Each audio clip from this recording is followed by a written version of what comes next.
ماں باپ کے نافرمان کی نہ دنیا ہے نہ آخرت۔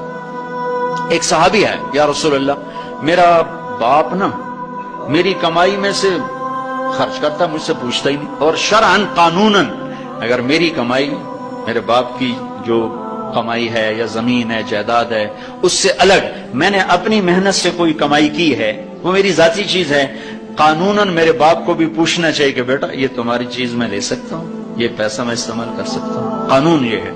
تو اس نے قانون کی بات کی کہ میرا باپ میرا مال اٹھا کے خرچ کر دیتا، مجھ سے پوچھتا ہی نہیں۔ آپ نے کہا اس کے باپ کو بلاؤ۔ اس کے باپ کو بلایا تو وہ انہوں نے پوچھا کیوں بلا رہے ہیں؟ کہ تیرے بیٹے نے تیری شکایت کی۔ تو اس کو اتنا غم لگا کہ وہ کٹ کے مر گیا۔ اور عرب کی شاعری تو پھر پوری دنیا میں مشہور ہے، آج بھی مشہور ہے۔ تو اس نے دل ہی دل میں کوئی شعر کہے، درد بھرے دکھ بھرے، اور وہ انہی شعر کو اپنی زبان سے نہیں دل ہی دل میں کہتا کہتا دربار رسالت میں مسجد میں پہنچا تو جبریل پہلے آ چکے تھے۔ کہنے لگے یا رسول اللہ تعالیٰ فرما رہے ہیں کہ آپ اس سے کہیں کہ پہلے وہ شعر سنا جو تیری زبان سے تو ادا نہیں ہوئے تو تیرے رب نے عرشوں پہ سن لیے۔ آپ نے فرمایا بھائی تمہارا کیس سنوں گا، پہلے وہ شعر سنا جو تیری زبان سے نہیں ادا ہوئے۔ اللہ نے سنے۔ کہنے لگا یا رسول اللہ میں گواہی دیتا ہوں آپ سچے رسول ہیں، آپ کا رب بڑا طاقتور رب ہے، آپ کے رب کی قسم زبان سے ایک لفظ نہیں نکلا، دکھ بھری فریاد تھی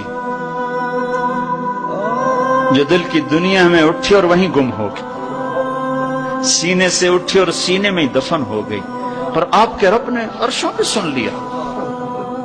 آپ نے کہا اچھا سنا تو صحیح میرے بھائی۔ میں کہا جی میں نے کہا بچے جس دن تو پیدا ہوا اس دن سے ہم نے اپنے لیے جینا چھوڑ دیا، ہم نے تیرے لیے جینا شروع کیا۔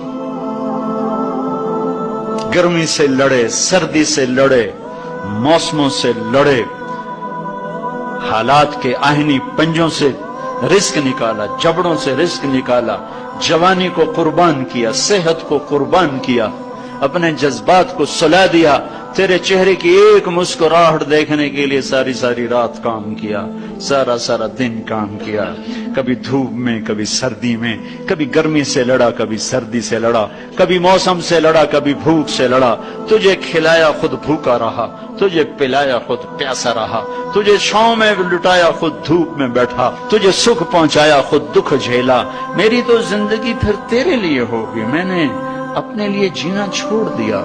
جب کبھی تو بیمار ہوا تو ساری رات میں اور تیری ماں تیرے سرانے بیٹھ کے دھڑ دھڑ دل دھڑک رہے ہوتے تھے، کہیں مر نہ جائے، کچھ ہو نہ جائے۔ ہسپتال پہنچے، ڈاکٹر کو بلاؤ، ٹیکسی بلاؤ، گاڑی بلاؤ، رکشہ بلاؤ، جلدی سے ہسپتال پہنچاؤ۔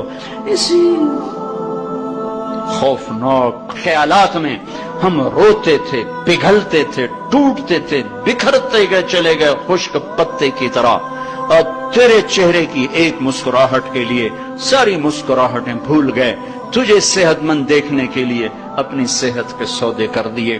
اور اس طرح ایک دن نہیں گزرا، یہ شب و روز گزرے، دن اور رات گزرے، لیل و نہار گزرے، بہار و خزاں گزری، رت بدلی، موسم بدلے، بادل اندھیری، بارش آئے اور گئے، یہاں تک کہ تو پروان چڑھتا گیا، میں ڈھلتا گیا، تجھ میں جوانی میں رنگ بھرا اور بڑھاپے نے میرے سارے رنگ نوچ لیے۔ تو سیدھا کھڑا ہوا تنے کی طرح، میری کمر جھک گئی کمان کی طرح، اور میں آسرے کا محتاج ہوا، تو طاقتور ہو کے جوان ہوا۔ پھر مجھے خیال آیا کہ میں اس کی انگلی پکڑ کے چلا، گود بٹھا کے چلا، کندھے بٹھا کے چلا، ہاتھ بٹھا کے چلا، اس کے لیے در در کی ٹھوکریں کھائیں۔ آج جب میں بوڑھا ہوا ہوں تو اب یہ میری انگلی پکڑے گا، میرا ہاتھ پکڑے گا، میں اس کی لاٹھی بنا، یہ میری لاٹھی بنے گا۔ لیکن ایک دم میرے بیٹے تیری آنکھیں ماتھے پہ چڑھ گئیں، تیرے تیور بدل گئے، تو مجھے یوں دیکھنے لگا جیسے میں تیرا باپ نہیں، میں تیرا نوکر ہوں۔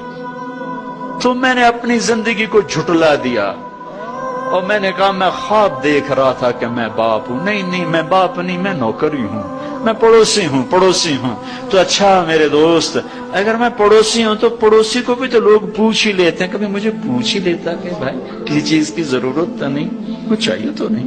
یہ اتنے درد بھرے اشعار ہیں کہ میرے تو اتنی فصاحت نہیں کہ میں اس کا ترجمہ کر سکتا، لیکن یہ وہ اشعار تھے کہ میرے نبی زار و قطار روتے اور آپ ٹوٹ پڑے اور آپ کی داڑھی آنسوں سے تر ہو گئی اور آپ نے اس کو گریبان سے پکڑا اور یوں جھٹکا دے کر اٹھ جا، دفع ہو جا، انت و مالک لابیک، تو باپ کے خلاف مقدمے کرتا ہے، نکل جا، تو اور تیرا سب کچھ تیرے باپ کا ہے۔ یہ صرف روزے شب قدر سے متعلق نہیں ہے کہ ماں باپ کا نافرمان ہے تو اس کی شب قدر برباد ہو گئی، ماں باپ کا نافرمان ہے تو سب کچھ برباد ہو گیا۔